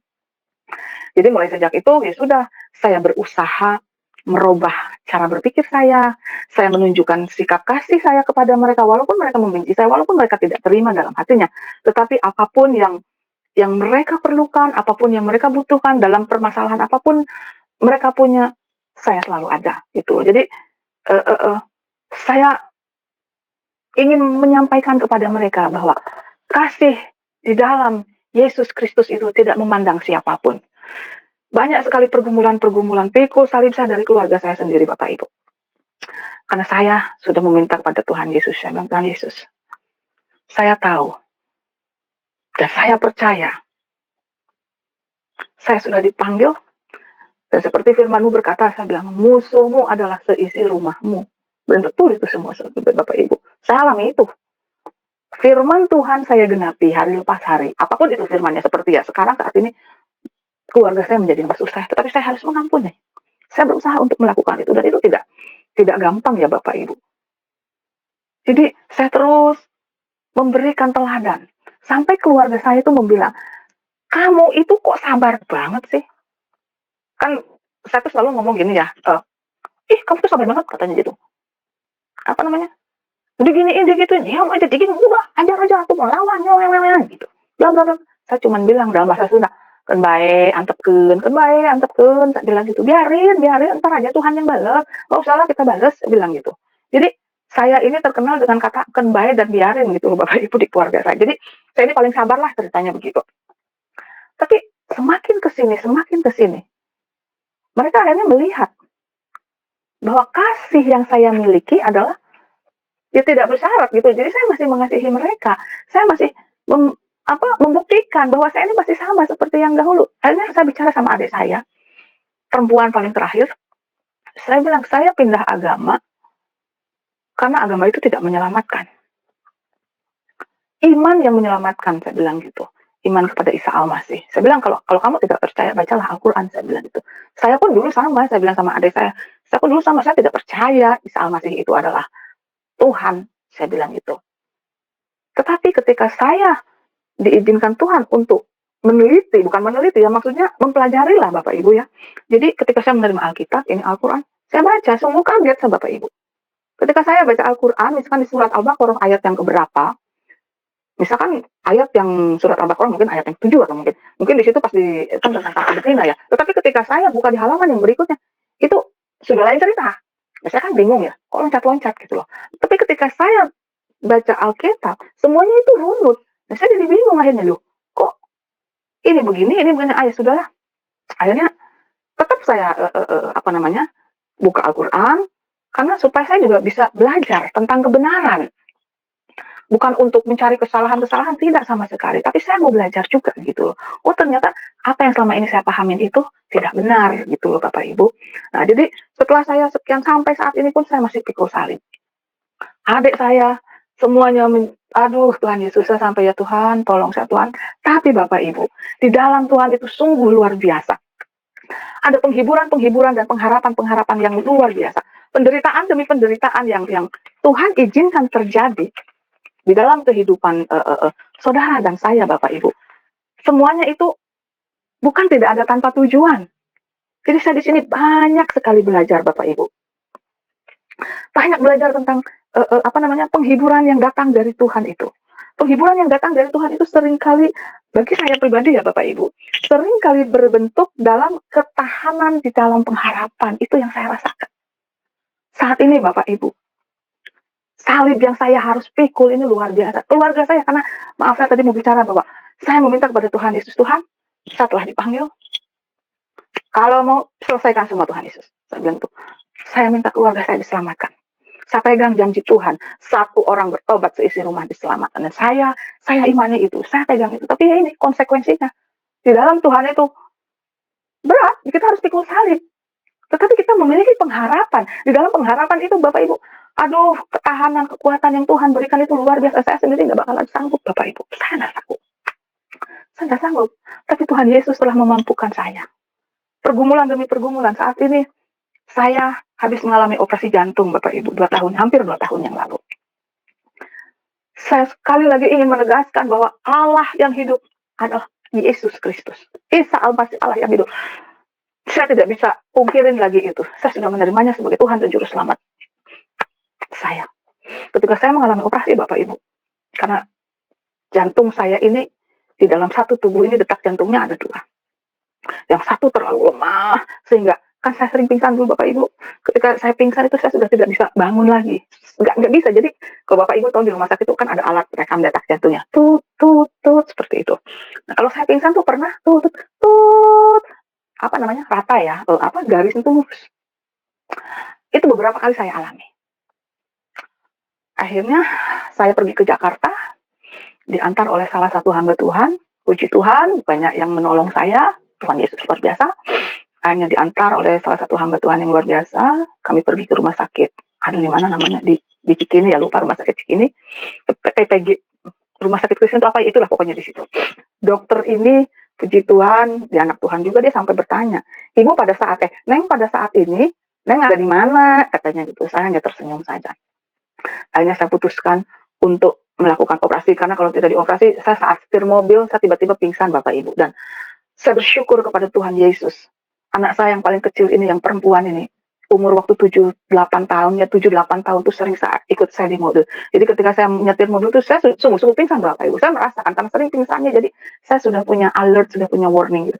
Saya bilang, Nadine, kalau mamimu pingsan, tolong Nadine, tolong angkat rem tangan. Jadi minggir sebentar, saya hilang, dia langsung angkat rem tangan. Puji Tuhan, semuanya itu Tuhan luputkan dari segala mara bahaya. Akhirnya saya mengalami operasi. Di saat operasi jantung, pemasangan alat ini pun Bapak Ibu, Yesus Kristus menyatakan kuasanya. Saya sudah tidak berdaya Bapak Ibu. Saat operasi jantung ini kan tidak bisa dibius total, karena ini adalah baterai. Secara manusia ini adalah baterai Bapak Ibu. Jadi yang setiap 5 tahun sekali harus diganti baterainya. Tapi saya percaya, saya ada dan saya hidup karena anugerah Tuhan. Ketika saya di black ini Bapak Ibu, saya merasakan sakit sekali. Jadi obat bius itu saya tidak merasa. Dokter itu datang, saya bius ya Ibu, iya dok. Suntik kiri kanan. 10 menit mulailah dia ngebeset. Saya merasakan kok perih ya. Akhirnya saya teriak, dokter perih, sakit, kok masih perih ya. Singkat cerita, dokter jantung itu masuk ke ruang operasi. Kan saya begini Bapak Ibu, tergeletak dan ini ditutupin semua. Nah si penutupnya ini tersingkap sama dokter ini, dan ternyata itu infusnya itu tidak masuk. Ya no wonder lah, kalau gitu kan saya merasa kesakitan, jadi obatnya itu nggak masuk gitu. Akhirnya segera dipindah ke sini, di sebelah kanan, akhirnya ya terjadilah pengoperasian itu. Ketika dia menggunting, saya dengar semua. Selesai ditanam, ternyata Bapak Ibu alat ini harus dites, ya karena namanya baterai. Jadi harus disesuaikan dengan kemampuan detak jantung saya yang original, yang dari Tuhan itu sendiri.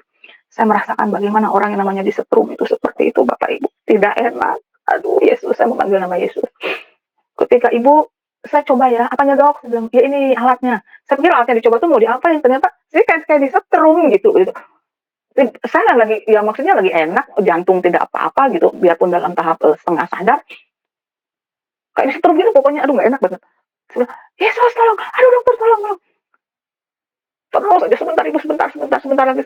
Saya nggak kuat, sambil menangis memanggil nama dia. Yesus, tolong saya. Yesus, mampukan saya. Yesus, tolong saya.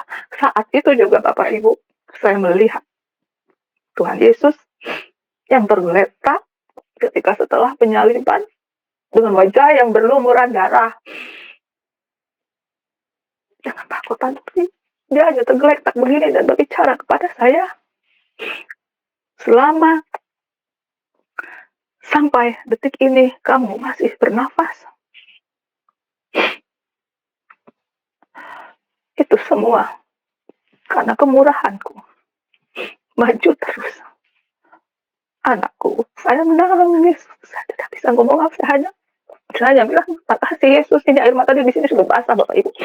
Ini rasa sakit ini yang disetrum ini sudah saya tidak pikirkan lagi. Saya hanya menangis, saya hanya mengucap syukur. Terima kasih Yesus, terima kasih kau selamatkan hidupku, terima kasih kau telah menebus hidupku dari dosa. Selesai operasi, ada sedikit kendala. Tangan saya yang sebelah kiri sampai saat ini sudah 2 tahun tidak bisa diangkat karena mungkin terlalu dalam, ada syaraf-syaraf yang terpotong. Tapi luar biasa, saya tidak mau menceritakan hal-hal yang jelek. Yesus Kristus memberikan kekuatan kepada saya. Dia memampukan saya melewati hari-hari saya yang sangat sulit. Dan saya selalu mendapatkan penghiburan dan kekuatan dari Roh Kudus. Keluarga saya dipulihkan. Mukjizat Tuhan terjadi. Mukjizat Tuhan buat saya bukan hanya sekedar materi, dari miskin menjadi kaya, atau dari sembuh menjadi sakit. Dari sakit menjadi sembuh, maksud saya. Mukjizat yang terbesar buat saya adalah anugerah keselamatan bagi hidup saya, anak-anak saya, keluarga saya, dan juga orang-orang di luar sana yang belum mengenal Tuhan. Percayalah, Yesus Kristus adalah Tuhan dan Juru Selamat kita semua, bukan hanya untuk umat Kristen. Sangat sulit sekali tuh, Bapak Ibu Saudara, menginjili, memberitakan kabar baik kepada saudara sendiri. Sulit, Bapak Ibu. Banyak keluarga saya yang melihat, banyak orang-orang yang sudah dibaptis di rumah saya. Puji Tuhan, memenangkan jiwa. Tapi ya, saya yakin dan percaya Tuhan akan ubahkan hati mereka. Saya yakin dan percaya Tuhan juga akan memberikan kemenangan bagi saya dan keluarga saya. Mukjizat yang paling saya syukurin adalah pemulihan di dalam keluarga, Bapak Ibu. Suami saya latar belakangnya Katolik, Bapak Ibu ya. Dan kemudian dia dulu, dia sampai sekarang belum percaya Tuhan. Mohon dukungan doanya nanti juga ya, Bapak Ibu ya. Nah, setelah sekian lama bercerai, akhirnya suami saya jatuh bangkrut, sudah tidak bisa berbuat apa-apa. Saya tidak mau menjelekkan dia, tetapi saya mau membuka pikiran hati dan Bapak Ibu Saudara. Bagaimana kasih Tuhan Yesus Kristus yang begitu luar biasa besarnya. Saya yang dulu membenci dia, bukan setengah mati lagi, mungkin sampai mati kali Bapak Ibu ya dulu ya. Jadi saya membenci dia. Ketika melihat dia susah, saat ini dia sudah tidak bisa berbuat apa-apa. Habis total rata tanah, makan pun sudah tidak bisa. Hidup dari belas kasihan orang. Tetapi di sini saya mau menunjukkan kepada dia, ayo balik sini, saya bilang gitu. Saya rangkul dia kembali Bapak Ibu, dan dia sekarang tinggal di rumah saya. Saya hanya mau menunjukkan kepada dia bahwa kasih Yesus yang sudah saya terima, sudah mengubahkan hidup saya. Sekalipun sulit untuk mengampuni Bapak Ibu, aduh sulit banget. Tetapi perlahan tapi pasti, proses demi proses yang Tuhan biasakan banyak sekali Bapak Ibu. Tadinya dia marah, saya lebih marah lagi Bapak Ibu. Jujur, betul Bapak Ibu. Pokoknya kamu ngomong apa, saya harus lebih tinggi dari kamu. Kamu begini, pokoknya saya harus di atas, dia harus. Karena ada akar kepahitan, kebencian, kemarahan yang sangat mendalam. Saya bersyukur Tuhan Yesus ubahkan, pulihkan keluarga saya dengan proses yang sangat menyakitkan. Orang yang sangat paling sering kita berantem itu adalah orang yang terdekat kita, Bapak Ibu. Bukan orang lain. Ya anak, suami, istri. Pokoknya orang-orang yang terdekat. Akhirnya suami saya kembali aja. Tetap aja Bapak Ibu kadang masih menjengkelkan ya. Tapi saya harus belajar mengampuni terus gitu loh. Dan saya bersyukur Bapak Ibu, anak-anak saya sungguh luar biasa. Terlebih Mark. Dia yang selalu menegur saya. Mami, kamu gak bisa gitu. Papa ini sudah tua, papa begini, papa bla bla bla bla bla bla. Akhirnya iya ya, saya ditegur, ditampar anak saya sendiri. Di sini kita perlu Bapak Ibu mengkoreksi hati kita. Terkadang kita sebagai orang tua merasa mau menang sendiri. Oh enggak, mama hidup lebih lama dari kamu, atau orang tua lebih hidup lama dari kamu baru umur berapa. Itu betul, kebanyakan pemikiran orang tua seperti itu. Saya sering ditampar anak saya, bukan ditampar plak gitu ya Bapak Ibu ya, maksudnya ditegur. Saya melawan, tetapi kembali ketika saya masuk dalam hadirat Tuhan, saya meminta ampun. Benar Tuhan, saya bilang itu, saya harus rubah. Akhirnya kami dipulihkan pelan-pelan tapi pasti. Ini mukjizat Tuhan yang paling besar, karena saya minta pemulihan dari Tuhan Yesus.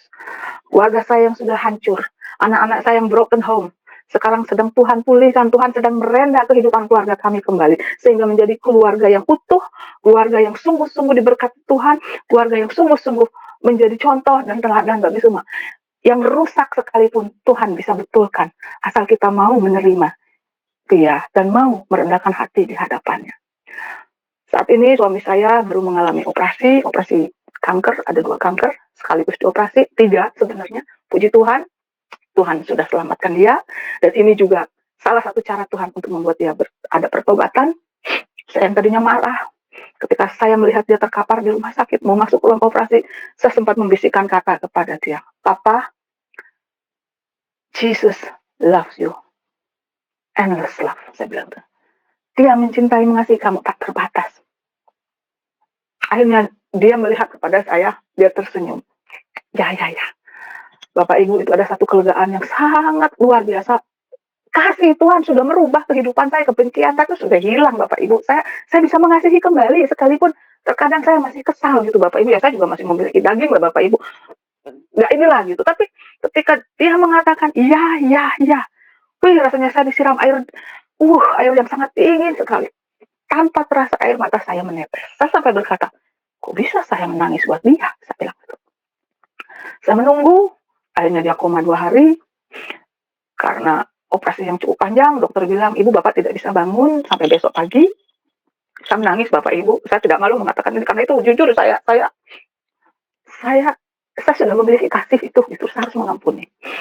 Akhirnya saya bilang, terus kapan bangunnya dok? Saya bilang, ya kemungkinan 2-3 hari. Tuhan Yesus, saya bilang tolong dia, selamatkan dia. Selamatkan dia Tuhan. Akhirnya, puji Tuhan, pertolongan Tuhan, mukjizat dan kuasa Tuhan dinyatakan, dia terbangun.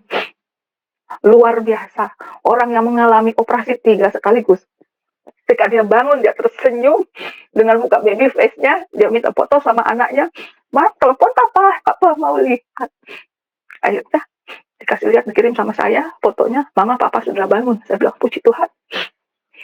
Hanya di ruang ICU selama 4 hari, saya berkunjung, saya menangis bapak ibu.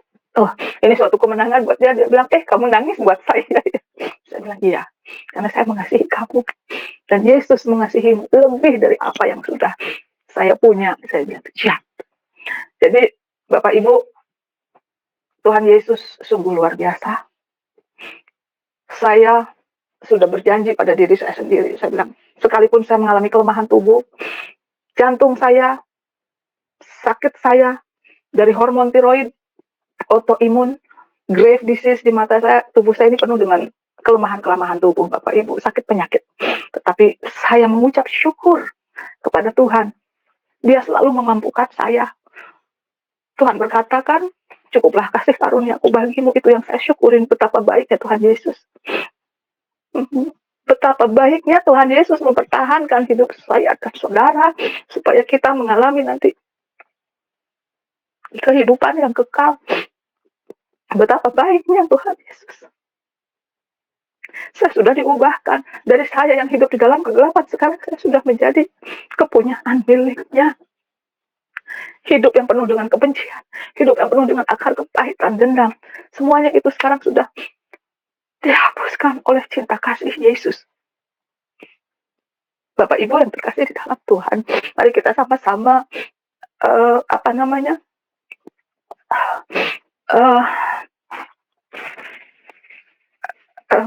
mari kita sama-sama mengampuni, memberikan diri kita sepenuhnya kepada Tuhan.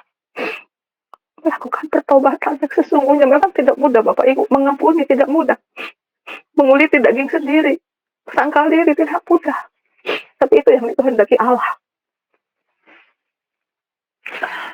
Saya bersyukur saya bisa bertemu dengan juru selamat, Yesus Kristus, atau Isa Al-Masih, yang telah menyelamatkan hidup saya di saat hidup saya paling bawah, di dalam keputusasaan, di dalam ketidakberdayaan saya. Tuhan Yesus penyelamat kehidupan saudara dan saya. Yang belum percaya, mari kita belajar untuk cerdas, belajar membuka hati dan pikiran kita. Hanya Dia satu-satunya Allah yang mengerti, hanya Dia satu-satunya Allah yang sanggup melakukan segala perkara, karena Dia hidup. Saya dulu tidak percaya, tetapi saya sekarang percaya sepenuhnya, sekalipun pikul salib. Jadi, teman-teman, itulah kesaksiannya. Saya percaya saudara diberkati dengan kesaksiannya. Saya ingin bertanya kepada kalian, teman-teman, bagaimana dengan pengalaman hidup kalian? Pernahkah kalian menerima mujizat Tuhan Yesus? Atau mengalami kasih karunia Tuhan Yesus? Bagaimana perasaan kalian saat itu? Apakah kalian merasa bahwa itu mendekatkan kita satu sama lain? Komen di kolom komentar. Kalau kamu suka video ini, jangan lupa like, share, dan tentunya subscribe untuk mengikuti video-video menarik lainnya. Terima kasih sudah menonton, dan semoga kita bisa terus hidup dalam kedamaian dan kasih sayang Tuhan Yesus. Percaya Tuhan Yesus adalah juru selamat. Katakan Tuhan Yesus. Baik, Tuhan Yesus dahsyat di kolom komentar. Sampai jumpa di video berikutnya. Tuhan Yesus memberkati kita semua. Shalom saudara gereja YouTube, saudara yang mau mendukung pelayanan misi kami untuk penginjilan generasi muda, Forum Komunikasi Pelayanan Penginjil Indonesia, bisa melalui Bank BRI 0 42 1010 0 48 70 560 atas nama singkatan Generasi Muda FKPPI, dan bisa melalui QRIS ini silakan scan barcode QRIS ini melalui mobile banking saudara.